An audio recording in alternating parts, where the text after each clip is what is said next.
Today we're joined by David Luttrell, or better known simply as Luttsy. Luttsy is a nudgy old boy and a Brisbane radio legend, best known for being part of Nova's breakfast team for more than 20 years. In this conversation, Luttsy is going to share his journey in radio and entertainment. We'll discuss the power of the nudgy old boy community and how it's supported him. And we'll reveal his ambitions and his goals surrounding the Brisbane 2032 Summer Olympic Games, something that Luttsy is extremely passionate about. This is Unscripted, the Nudgee College podcast, where we step into personal conversations with members of the Nudgee College community, from international sporting stars to small business owners and more. Let's get into it. Luttsy, you have had a hugely successful career in radio. I've been listening to you since the early 2000s. You're an absolute star in entertainment and in media. But what people wouldn't necessarily know is that your first job in radio, you're actually made redundant. Correct. and it was a nudgy old boy that helped pave the way forward. Yeah, 100%. It's I left Nudgee in 1993 and got a little bit of a taste. They just started a radio station at Nudgee, which I think, they had the big open day. I remember going to the radio station in that day. And a nudgy radio station? Yeah, there was. I don't think it went all the time, but during the open day that you could broadcast around the college. And then sort of from there, left school, worked at the hypermarket radio station. The Pick and Pay hypermarket had a radio station, which I caught on to and did a volunteer gig there. Eventually got a gig at 4BC, my first real gig as a sports reporter. Which sounds like a dream. Which was my dream job. Yep. Yeah, that's how I sort of aspired to get there. Did that and then spent 5 years there, and in 2001 was made redundant. They just changed in ownership. They got rid of their sports presenters. So myself and Ashley Bradnam, who I literally work with until this very day, got made redundant, and he was on his honeymoon. I remember he came back from his honeymoon. I said, bad news, we're unemployed. Late mid-20s unemployed. And we both sort of thought, what on earth are we going to do? And we had an idea for this, a pilot, if you like, segment for a comedy sports sort of thing where we interviewed celebrities and messed up our cliches, and the joke was that they didn't understand that we were taking the mickey, and filmed that. And there was a show called The Fat on the ABC, which was a national show, a great show that Tony Squires hosted with all these legends of comedy, like from Triple J, Mikey Robbins and all these sorts of guys. Yep. And a nudgy old boy called Jason Ackermanis, who would go on to win multiple AFL premierships, Brownlow medalist, a true nudgy legend, was on the show in Sydney one afternoon. He said, I'm flying down. Give me the VHS cassette with your pilot on it. And I said, I'll just meet you at the airport. I'll come right now. So I literally jumped in a taxi with the VHS with the pilot on it, got to the airport, flew to Sydney with Acker, went to the filming of The Fat at the ABC studios in Sydney. He showed the producers, slept in a double bed, a king-size bed at the Grace Hotel in Sydney with Jason Ackermanis. Nothing happened. And a week later, bang, got the gig on a weekly gig on this national television show, which then changed the trajectory of my career into the sort of stuff I'm doing now, which is just having fun, basically. Yeah. I love that. So early in your career, you've got this dream job. It gets stripped away from you. Yeah. I mean, it must have been devastating at the time. Yeah, it was funny, Wes. I'm trying to, because I kind of like in this weird space at the moment. How old are you now? You're like 40. I'm 41. So I'm 48. Yep. The Olympic. Sorry, 28. I won't mention it. There's a great photo in the Courier Mail. So that's So there's like 7 years. I was 18 hosting the first ever Nudgee College Fashion Parade. There's a photo in the Courier Mail of me as the host as an 18-year-old, my first ever gig as an MC. And I only saw this years later, this little kid in the photo. I've got my arm around this little kid. Looks creepy as hell. It's Wes Denning. I've got my arm around you. We were in the paper together. You must have been like 11 or not even. You were tiny. Oh, no. Anyway, so that happened.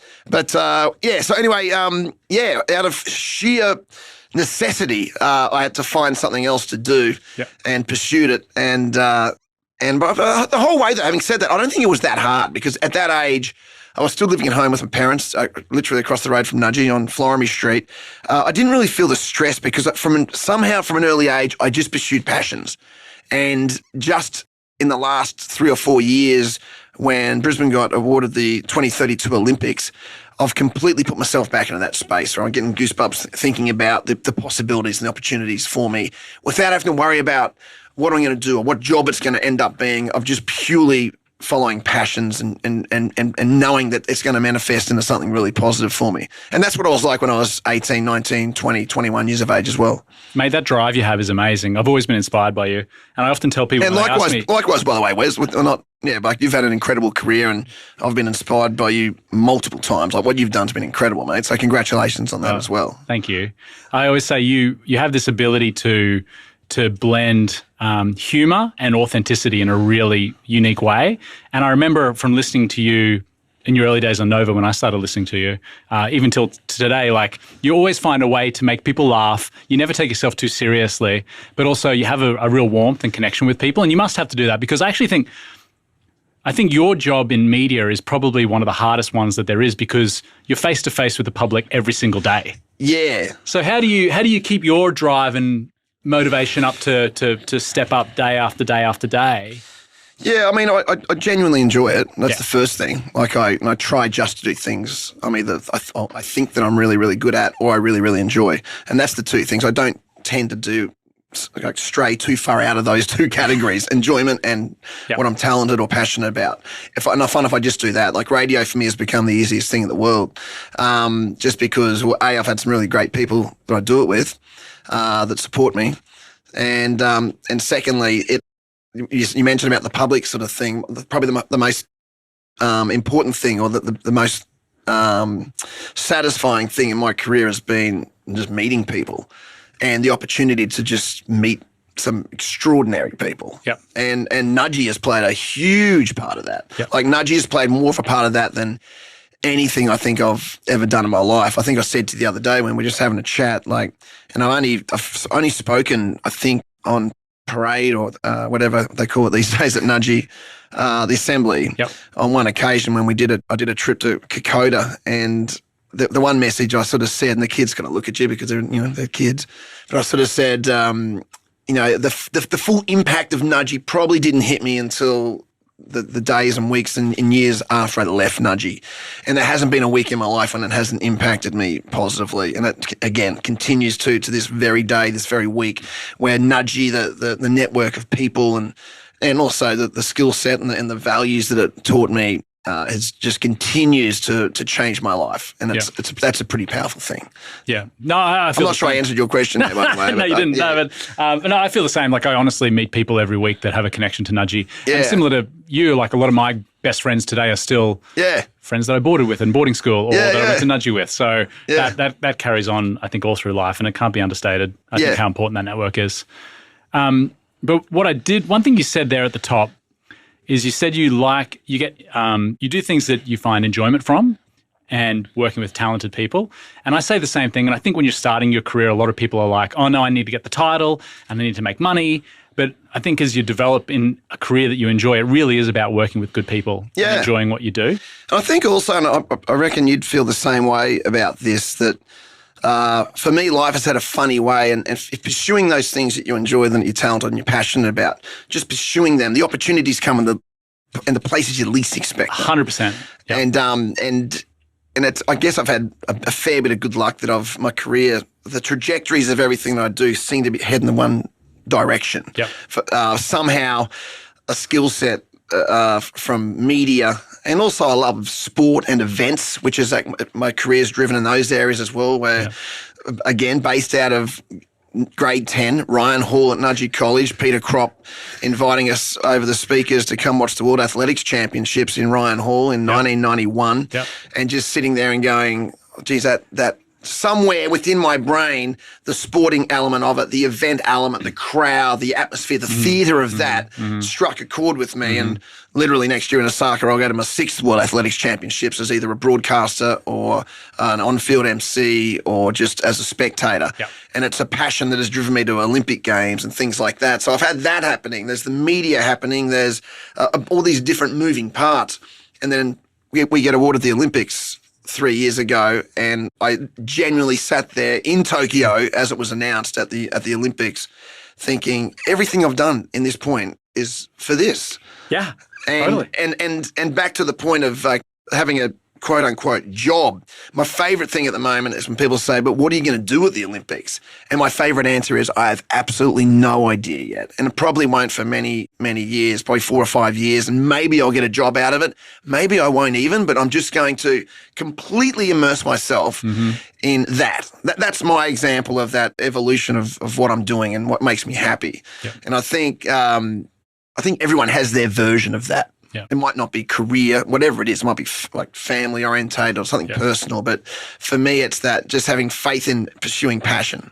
I didn't know we were going to go here, but I've had the exact same feeling. Like when I heard about the Olympics coming to Brisbane in 2032, I was like born and bred in Brisbane, I have to be involved in this in some way. And I'm starting to manifest it, as you already are as well. Yeah. And I don't know what that'll look like at some stage, but it's incredibly exciting, right? It's huge. It's amazing. I mean, I remember as a kid, lying in my mum's bed watching Kieran Perkins, 92 in Barcelona win the 1500 freestyle. And like you, I remember going to a GPS swimming event when I was in grade 6 to watch what it was like. And I saw Nudgee, win events. And I was like, I want to be that guy one day when I go to Nudgee.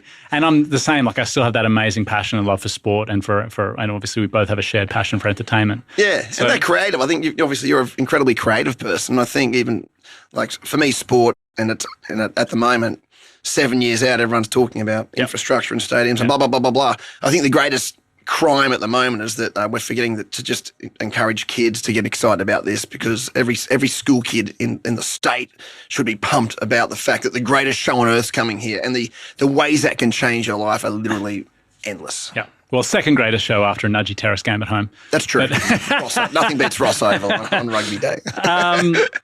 So speaking of young talent, you have such an enviable job that I'm sure there's people listening thinking, how do I get into radio? What's your tips for young listeners out there, boys and girls, that would love to do what you do one day? Well, it's just to immerse yourself in it, find a way to do it. I mean, you've got more opportunity to do it now than ever. Like back in the day, I just found literally a shopping centre that had a radio station and said, I'll volunteer to do a sports show. And that was my way of doing it. Now there's things called podcasts. Like we're literally on one right now. Anyone can do this. Like anyone can literally buy a couple of mics and a little setup and broadcast. So just do it. Just get involved, immerse yourself in it, and then let people know that you love doing it. And people tend to love other people that love doing something like that. So they've got to know who you are. Whether it's radio, whatever it is, particularly in the creative space, you've probably got a more opportunity. Like back in the day, like when that's what's incredible about you. You're running like TV shows now. Back in the day, that was a hard process. It still is a hard process, but the technology of it was expensive. Yep. Not everyone could shoot a feature-length pilot for a network. Yep. These days, there's a million different ways you can sell that in short-form videos and blah, blah, blah in that particular thing. So the opportunity's there to be able to do it. So just the more you do it, the better you get at it, the more confident and comfortable you feel doing it. And you also get to make podcasts are great because not this one, which is very popular, but will be very popular. But most podcasts have very small listenership, so you can actually make your mistakes when no one's listening. Yep. Which is a great thing to do. So you'd almost encourage people just to start making content. Just make content, and without fear of what you're doing. And just interview a friend or interview someone you're inspired by. Absolutely. Just start a conversation, and again, like. The amount of people I know that, including myself, that have started doing a podcast and started talking, and then you realise, hang on, this isn't about that anymore. Yeah. We're actually striking a chord over here, and it'll change the trajectory of what you're doing. It mightn't even be a podcast anymore. It might shoot an idea up that becomes a book or a TV show or whatever. Yeah. It's just that creative process, and I'm not schooling you because you know this better than me. You've done this more than me. That creative process and putting yourself in that sphere just can shoot yourself off in a million different trajectories. Yep. And that's that process is, as you know, the exciting bit. Totally. And I always often tell people, you probably think, if I'm going to do a podcast, who am I going to interview? Well, obviously interview friends, ask people if they can be on your podcast or a guest or if you're trying to get out there. But I'm a believer in, you can ask anybody. So like if you do have this idea or dream to be on radio or to have a podcast or to do some sort of content, reach out, email people or find their contacts online or email, because my point is I think you'd be surprised how many people are willing to do a podcast if there's a chance for them to share their story or promote something? I'll tell you, I'm going to plug a podcast in a podcast here, which is probably frowned upon, but I'm doing it because it's mine. I do a podcast. We don't have censors yet, so I can't stop this. I do a podcast called Toward the Games Brisbane 2032, right? Because the Olympics is my passion. Yep. I'm not doing it to become Joe Rogan. I'm not doing it for money. I don't get paid a cent. I don't even know how many people are listening to it. What it gives me, because I do it with a guy called Chris Jones, who's the editor of the Courier Mail. Yep. It gets me the opportunity to spend an hour like this with whoever I want. So there's a tip. There's a little tip for anyone that thinks, regardless of what you want to do, a podcast will get you a face-to-face meeting with someone that you otherwise would not be able to get. Like I've spoken to everyone from IOC presidents to premiers to prime ministers to heads of the Olympics to Sebastian Coe, my athletic heroes, an hour with them where you can literally present yourself in whatever way you want. It's like a superpower in meeting people. I love that as well. So you're spot on. That's for me the prime reason why I do that Olympic podcast. Curly one. What's the future of radio in your mind in Australia or in Brisbane? Where does it go from here? I think it still holds a place, and the numbers are still. They tell me people still are listening in great numbers. There's a localness, there's a parochialness that radio still has, particularly in the breakfast and the drive shifts where people are driving to and from work, where there's a connection to your local environment or community that, other avenues like, music avenues or podcasts and things like that maybe don't have in that moment where you feel connected to your community. Yeah. And I think that's why particularly the breakfast and drive shows will continue, and particularly local ones as well, which is great for the industry. The fact that like Nova, for instance, like I do Brisbane, but we have a different team in Sydney, Melbourne, Adelaide, Perth. Yeah. So I think it'll hang on in that space until the technology becomes to the point where people can feel connected in other ways. Having said that, like Nova, I think we stopped calling ourselves a radio company or network probably 10 years ago. Yep.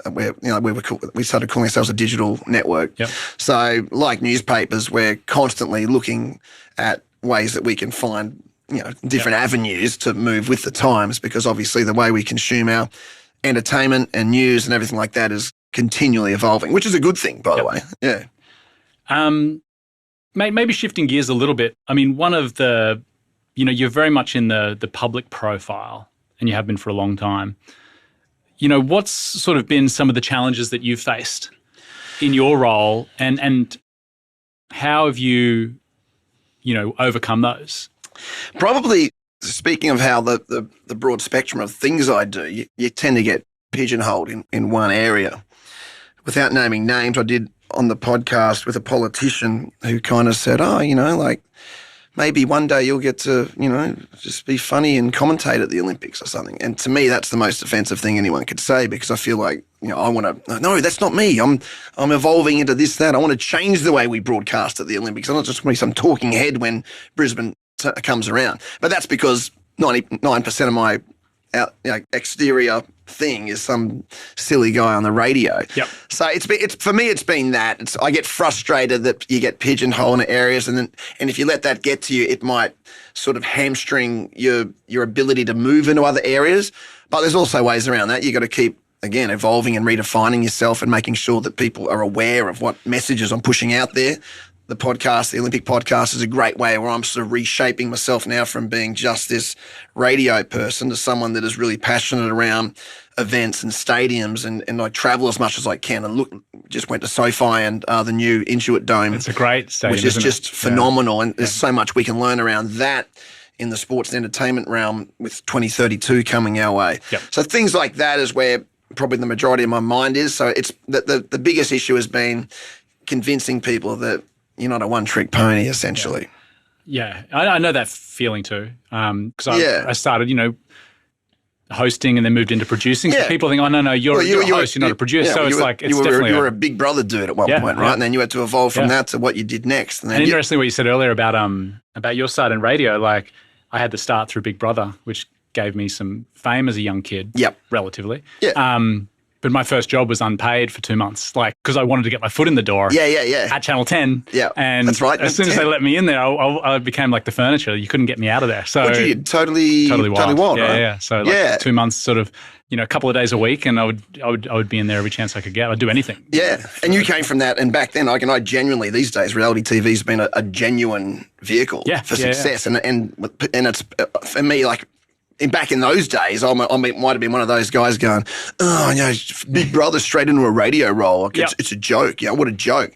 And I don't think that at all now. I'm thinking that's a genuine Well, look at Fitzy, vehicle. Ryan Fitzgerald from my year of Big Brother. 100%. Is still the breakfast in Sydney, right? For killing it. And killing it. Has ever since. Yeah, like killing it. And a genuine talent. Yeah. And, the days of like within that reality thing, people go, oh, look, it's fake and they're just doing that. Yeah. Well, that's what they're doing. It's like an audition tape for whatever you're doing. Hey, back to challenges. What about when you are down and things aren't going your way? And I'm sure you've had days where you've come off air, you've gone home and gone, oh boy, what am I doing? Like, what do you do to pull yourself or turn yourself around? Yeah, well, I mean, social media, it's the same for kids. It doesn't matter how old you get, things can impact you negatively, and I get that a lot. Like literally yesterday I had a really good conversation with a good friend around, we've things changing within my job at the moment, and people get online and they get smashed.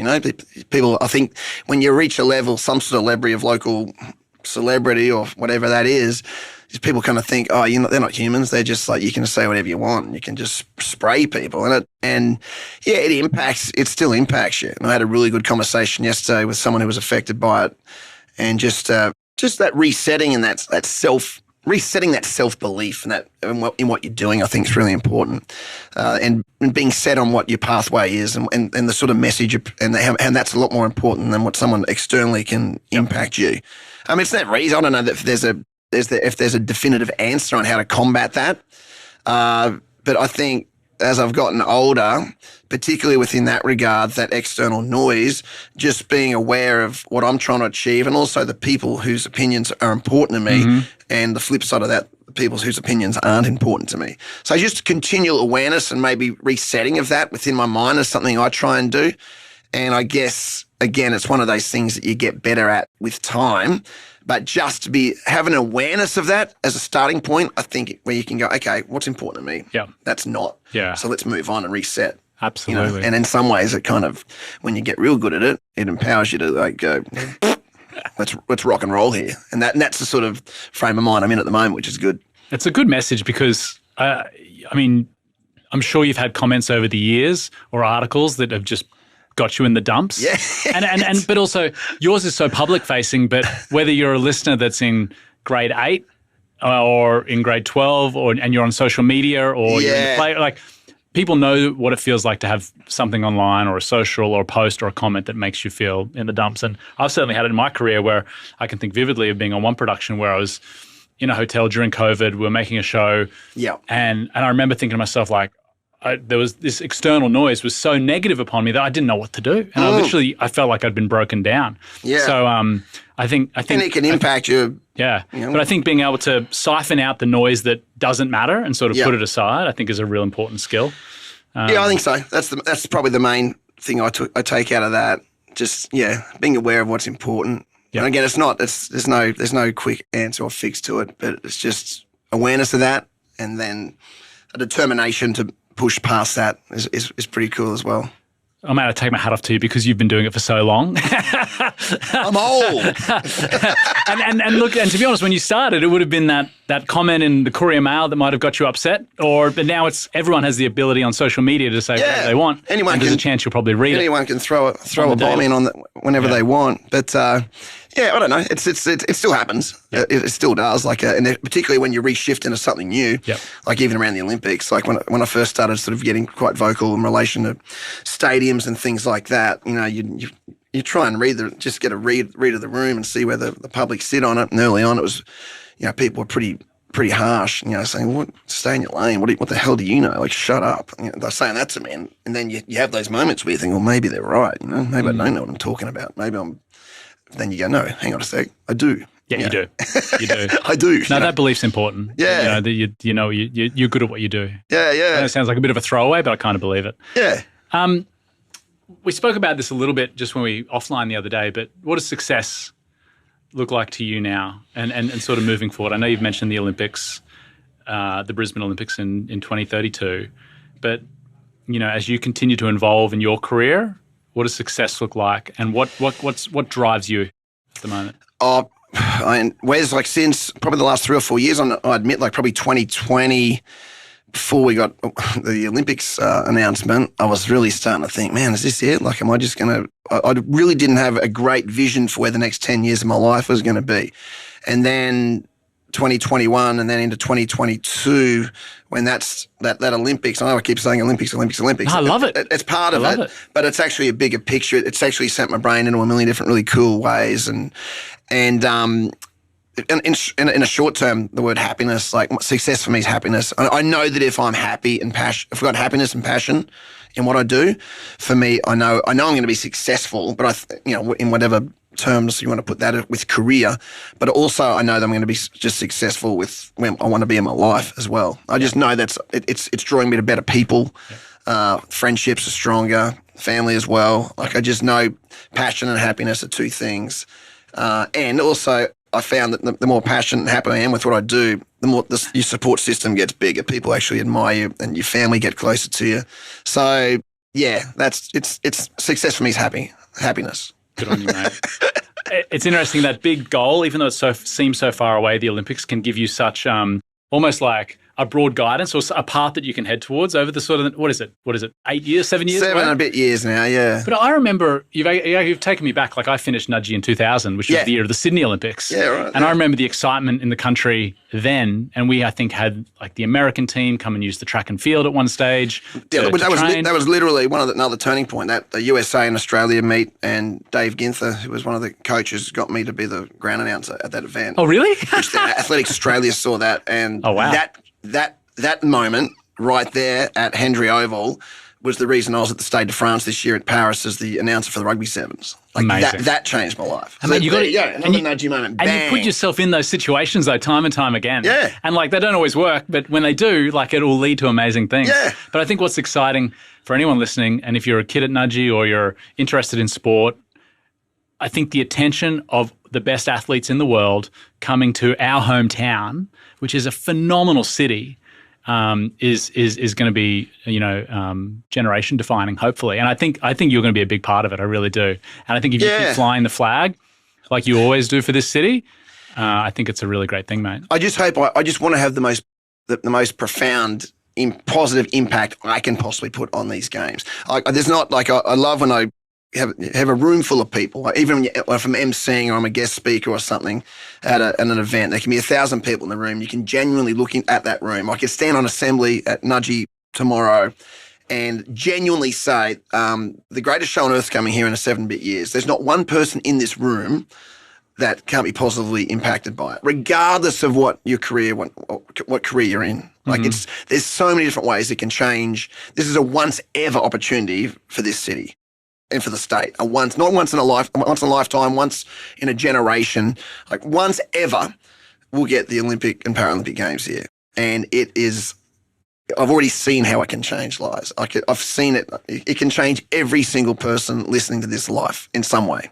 All right, bold predictions. It's 2032. How many Nudgee students or old boys are going to win gold medals? You know what? I honestly, and track and fields swimming, we've always been super strong. Track and field, like there'll be a GPS kid, I know, a kid called Gout, who will probably be a world champion, Olympic champion from Ipswich Grammar at the moment. Amazing. And to be honest, the World, like Commonwealth Games in 2026, I would usually go to them. I'm scrapping that to go to World Juniors in Eugene, Oregon, and there'll be Nudgee kids. I guarantee you there'll be Nudgee kids, the World Under 20 Championships. There'll be Nudgee kids there, and probably 8 of the top 10 track and field names in the country right now are kids 16, 17, 18 years of age. We're going to be right in the frame for 2032.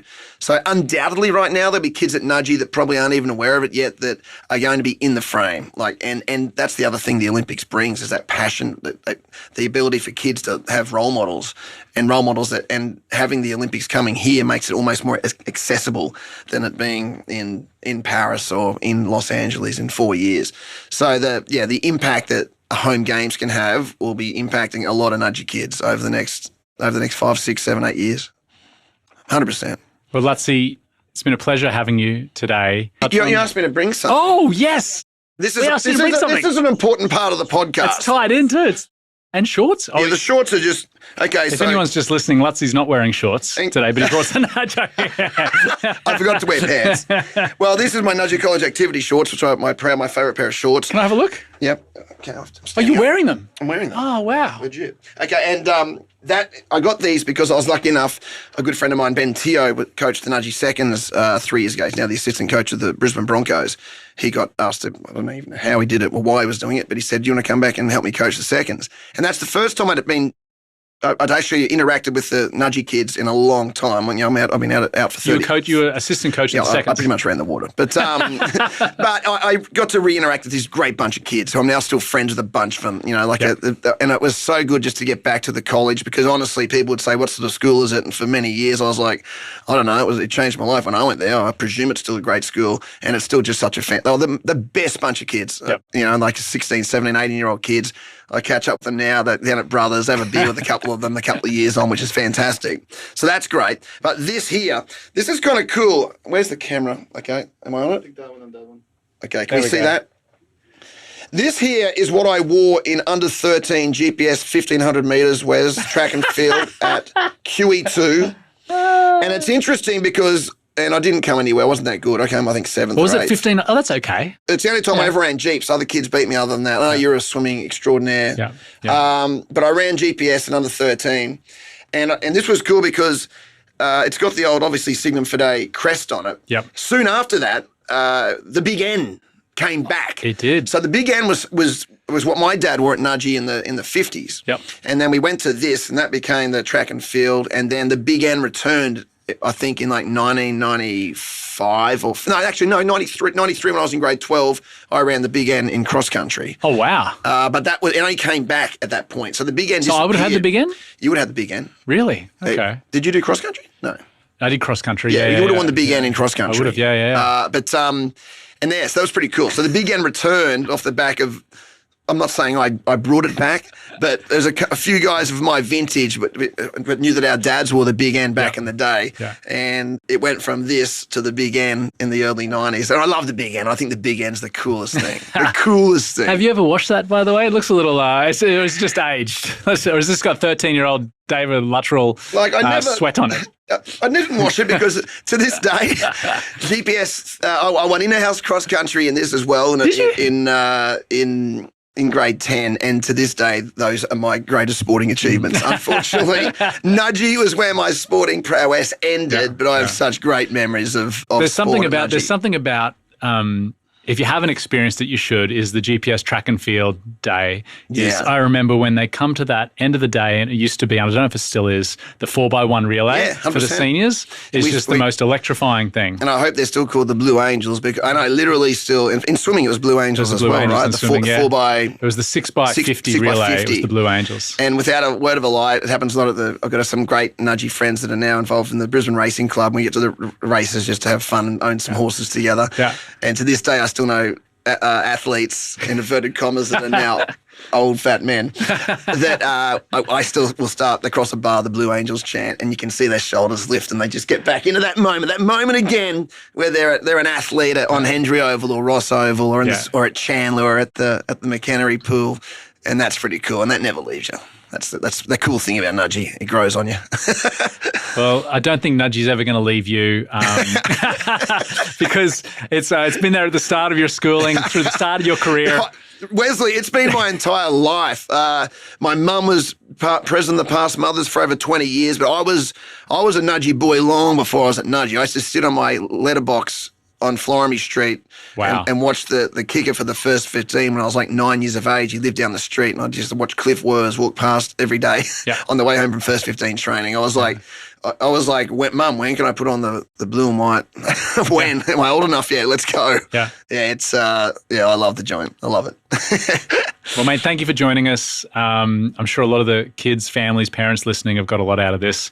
I look forward to seeing you at the opening ceremony for the Brisbane Olympic Games. Yep, thank you. And no doubt for a game on Ross Oval at some time in the future. That'd be nice. Just to get one game on Ross Oval would be nice sometime. Something other than flat 8 where I spent most of my career. And listen, in the future podcast, you're going to have a guy called Pete Murray. Yes.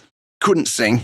No, I heard. Awful singer. I heard he didn't. He wasn't a musician at school. No, he picked up a guitar trying to pick up a girl when he was 21, I think. Ask him about this. I think it works. Ask him about it because he did. He actually picked up a guitar trying to.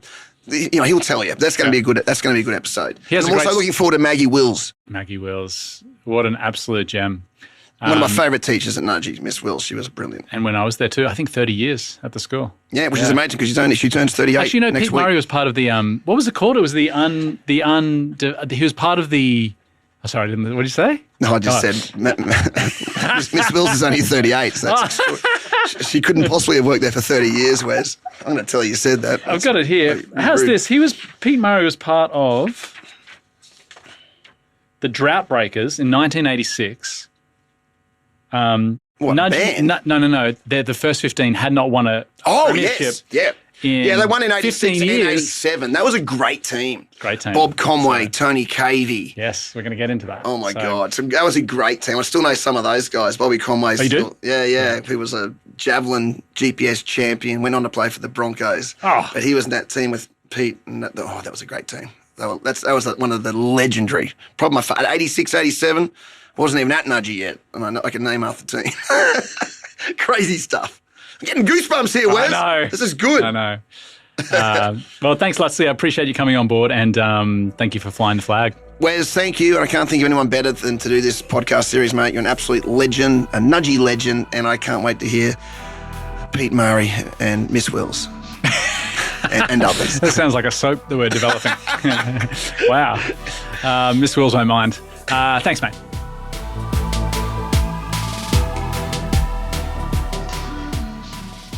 We acknowledge the Turrbal First Nations people of the land and waterways in which this podcast is being recorded and on where we call Nudgee home.